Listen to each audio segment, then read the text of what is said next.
So we've just recently, as of the past couple weeks, started to get some more information about the Expanse game being made by Telltale. It's set to come out next year, and I figured today we could take a closer look at what we know so far about the in-the-works Expanse project. I'm Colin, and this is Sci-Fi Deep Dive.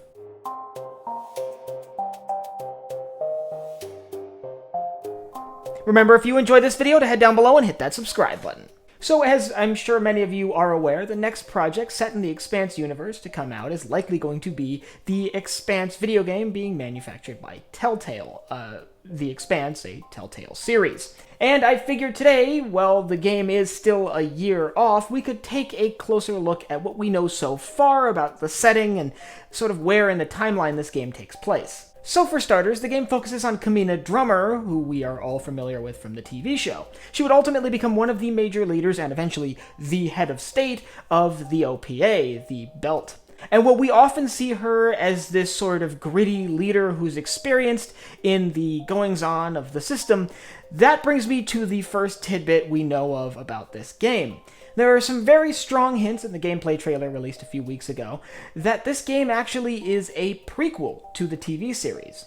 It seems to show Kamina Drummer as she's still getting her footing in the system, still learning exactly who she is and the role she will play in the system as a whole. This, once again, leads you to believe that it will take place before the events of the TV show. Kara G, who played her in the TV show and will be voicing her in the video game, has stated that we're exploring Kamina's sort of development, how she became this gritty leader that we see during the events of the TV show. Now, the gap between the video game and the TV show is still unknown. It may take place just a few months before the TV show, and it could be decades, really. But I can say with fair certainty that it does appear like the game takes place before the show.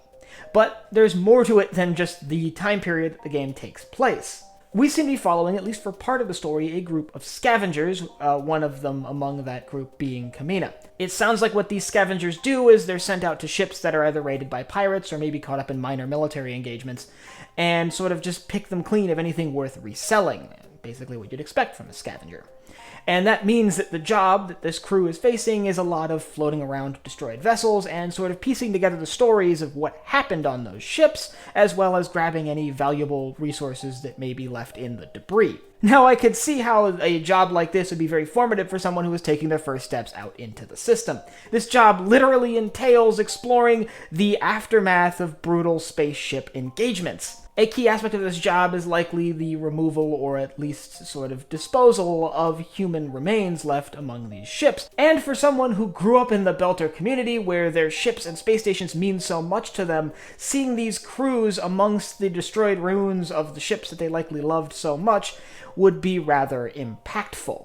It's likely, though, that while working in this job, we're going to start to see the inner workings of the OPA, and especially the OPA as it existed before the events of the TV series, where it was a bunch of sort of scattered little independent groups and pirate fleets working almost in a disconnected fashion.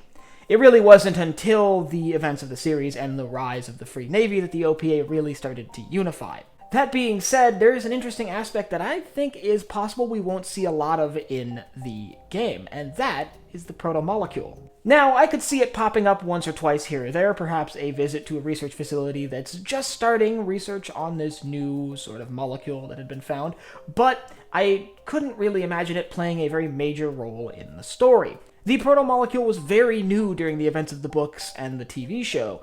It wasn't something that the rest of the galaxy was very aware of until at least the Eros incident, and likely still didn't become common knowledge until the creation of the Ring Gate. As such, I think it'd be very unlikely to see the proto-molecule play a major role in the game, and it really might not show up at all. That being said, I kind of like that idea, returning to the sort of Season 1 environment that we see in the Expanse, where everything takes place within a single system, and there's not the complexity added by the rings, which leads to a very different story, and I'm excited to see how that plays out. A big part of the story is likely going to be the formation, or at least the inner workings of the OPA, and if you'd like to know more about how the Outer Planets Alliance, the Belter factions, worked, I'll leave a link up here to my video all about the OPA and its organization. And I'd like you to let me know down in the comments whether you think I'm right about assuming this game is a prequel. Do you think it's possible that we're just seeing a different level of character development? Or do you think we're pretty certainly going to see a prequel story? And if you think that's the case, do you think we're going to see the proto-molecule in the game? Or do you think it's going to be completely absent? And if you have anything else you'd like to see me cover in The Expanse, leave it down below in the comments. Last but not least, if you enjoyed this video, head down below, hit the like button, the subscribe button, and the bell icon so you get notified when I upload new videos. So for Sci-Fi Deep Dive, I'm Colin, and I will see you next time.